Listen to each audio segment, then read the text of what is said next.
දුප්පත්කම මේ ආණ්ඩුව බලයට ඇවිල්ලා වැඩි වෙලා තියෙනවා කියන. කොහොමද ඒ අයට දුක් වෙන්න වෙලා තියෙන්නේ? රටේ ජනතාව සූදානම් කරන්න මේ වෙමින් පවතින ආර්ථික අර්බුදය පිළිබඳව. අපේ රටේ අහිංසක ජනතාව මේ වර්තමාන ආණ්ඩුව බිහි කරගත්තේ ඡන්ද දුන්නේ හොඳ චේතනාවෙන්. අපේ රටේ ජනතාව විශ්වාස කළා මේ වර්තමාන ආණ්ඩුවේ මැති ඇමතිවරු එදා වේදිකාවක් ගානේ කියපු කාරණා යථාර්ථයක් බවට පත් කරලා ඒ කියන කාරණා සත්‍ය කාරණා බවට විශ්වාස කරලා මේ පිරිස බලයට ආවොත් අපේ රට ගොඩගනි අපේ රටේ ඉන්න අහිංසක මිනිස්සුන්ගේ බඩගින්න නිවයි අපිට හොඳ ජීවිතයක් හෙට උදා වෙයි කියලා තමයි රට අනුරට බාර දුන්නේ. හැබැයි අද රට අනුරට බාර දීලා අපේ අහිංසක ශ්‍රී ලාංකීය ජනතාවට දුක් වෙන්න වෙලා තිබෙනවා. කොහොමද ඒ අයට දුක් වෙන්න වෙලා තියෙන්නේ? එක පැත්තකින් හොරකම සහ බැරිකම මේ ආණ්ඩුවේ ජනතාවගේ උරට කරට පැටවිලා තිබෙනවා. ගල් අඟුරු වංචාවේ ඉඳන් පොහොර වංචාවේ ඉඳන් කන්ටේනර් 322 ඉඳන් සියලුම හොරකම් සහ බැරිකම් මේ රටේ ජනතාවට අද වන්දි ගෙවන්න සිදු වෙලා තිබෙනවා.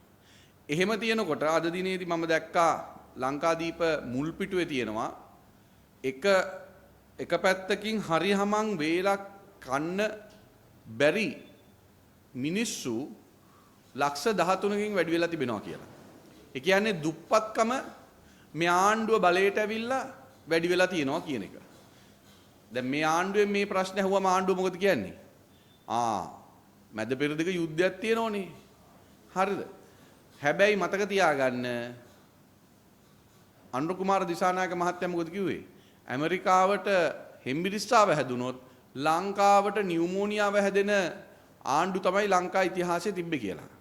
දැන් වෙලා තියෙන්නේ මේ රටේ අහිංසක මිනිස්සු ලෝකේ මොන ප්‍රශ්නේ තිබුණත් මේ ආණ්ඩුවේ නොහැකියාව මත කළමනාකරණය කරගන්න බැරුව අද අන්ත දුගී දුප්පත් මිනිස්සු බවට පත් වෙලා තියෙනවා. දැන් මේ වෙනකොට අපේ රජයක් හැටියට ඩොලර් බිලියන 1.5කට ආසන්න ප්‍රමාණයක් ගෙවන්න ඕන පොලි වාරික. 2027-28 වෙනකොට ණය හා පොලිය ගෙවන්න ඕනේ ඩොලර් බිලියන 3ක් 4ක් සමහරලාට 5ක් වෙන්නත් පුළුවන්. තර මේ තියෙන සංචිතත් එක්ක ඩොලර් මිලියන බිලියන 6.9කට ආසන්න ප්‍රමාණයක් කියලා එයයි කියන්නේ. මේ ණය සහ වාරික ගෙවන්නේ කොහොමද කියන එක පිළිබඳව ආණ්ඩුව පාර්ලිමේන්තුවටවත් මුදල් ඇමතිවරයා හැටියට වර්තමාන ජනාධිපතිවරයා පාර්ලිමේන්තුවට ඇවිල්ලවත් කරුණු පැහැදිලි කරලා දෙන්නේ නැහැ. 1. 2. නුදුරු අනාගතයේදී මේ IMF වැඩසටහන අවසන් වෙනවා. මේ IMF වැඩසටහන අවසන් වුණාම මේ ආණ්ඩුව කියන්න ඕන ඉදිරියට කරන්නේ මොකද්ද කියලා. IMF නැවත වැඩසටහනකට යනවද? එහෙම යන්නේ නැත්නම් මොකද්ද ක්‍රියාමාර්ගය කියන එක ආණ්ඩුව කියන්න ඕන. දැන් මේ ආණ්ඩුවේ ශේෂපත්‍රය කොහොමද සකස් වෙලා තියෙන්නේ? දිනෙන් දින මේ IMF එකෙන් ලෝක බැංකුවෙන් ADB එකෙන් ණය ගන්නවා ආර්ථිකය ස්ථාවර කරන්න. හැබැයි නිෂ්පාදන ආර්ථිකය ගොඩගන්නේ කොහොමද කියලා දැක්මක් නැහැ. අපනයන ආර්ථිකය වර්ධනය කරන්නේ කොහොමද කියලා දැක්මක් නැහැ. ආහාර ශේෂ්ත්‍රය ගොවිතැන වර්ධනය කරන්නේ කොහොමද කියලා සැලැස්මක් නැහැ. එතකොට මේ ආණ්ඩුව මොකද්ද කරලා තියෙන්නේ? මේ ආණ්ඩුව කරලා තියෙන දේ තමයි ඩොලර් බිලියන 3ක් විතර වියදම් කරලා මේ රටේ මිනිස්සුන්ට වාහන ගෙන්නන්න ප්‍රධාන පෙළේ කොම්පැනි දෙකකට තුනකට අවස්ථාව ලබා දීලා තියෙනවා. ඒකෙන් රුපියලක් හරි මේ රටේ නිෂ්පාදන ආර්ථිකයට එකතු වුණාද? අපනයන ආර්ථිකයට එකතු වුණාද?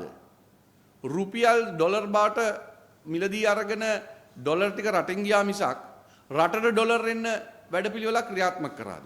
ඔව් ආණ්ඩුව බදු ගහලා මේ රටේ මිනිස්සුන්ගේ බෙල්ල මිරිකලා රුපියල් ප්‍රමාණය වර්ධනය කරගෙන තියෙනවා. හැබැයි රුපියල් වලින් නෙමෙයි ණය ගෙවන්නේ. ණය ගෙවන්න වෙන්නේ ඩොලර් වලින්. ඒතකොට ඩොලර් වැඩි කර ගැනීම සඳහා නව ආයෝජකයෝ ලංකාවට ගෙනල්ලා තියෙනවද? ඒතර මෙහෙම ආණ්ඩුව මේ රට ගෙනියලා ඉතාමත් භයානක ලෙස වර්තමානයේ ගොඩනැගමින් තිබෙන මේ ආර්ථික අර්බුදය සමනය කරන්න මොකක්ද ආණ්ඩුවේ සැලැස්ම.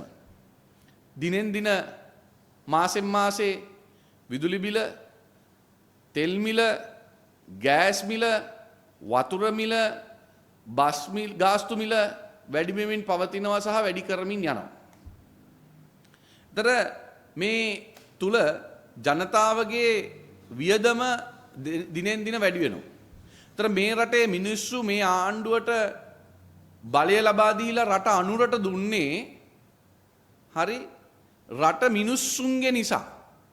රට අනුර ජනාධිපතිතුමාගේ නෙමෙයි රට පාලනය කරන්නයි අනුර ජනාධිපතිතුමාට බාර දුන්නේ. හැබැයි අද මිනිස්සුන්ව අමතක කරලා රට තමන්ග කරගෙන තියෙනවා මේ වර්තමාන ආණ්ඩුව. හරි අපි බැලුවොත් රාජ්‍ය සේවකයෝ ප්‍රාදේශීය ලේකම්වරු අද වැඩ කරන්නේ කොයි ආකාරයෙන්ද එයා බය වෙලා තියෙනවා. එයාගේ වගකීම්, එයාගේ රැකියාවන්, එයාගේ ක්‍රියාපටිපාටිය අද ආණ්ඩුව එයාට තර්ජනයක් බවට පත් කරලා තියෙනවා. තර රාජ්‍ය සේවකයෝන් සහ රාජ්‍ය ආයතන අද කටා වැටමින් පවතිනවා.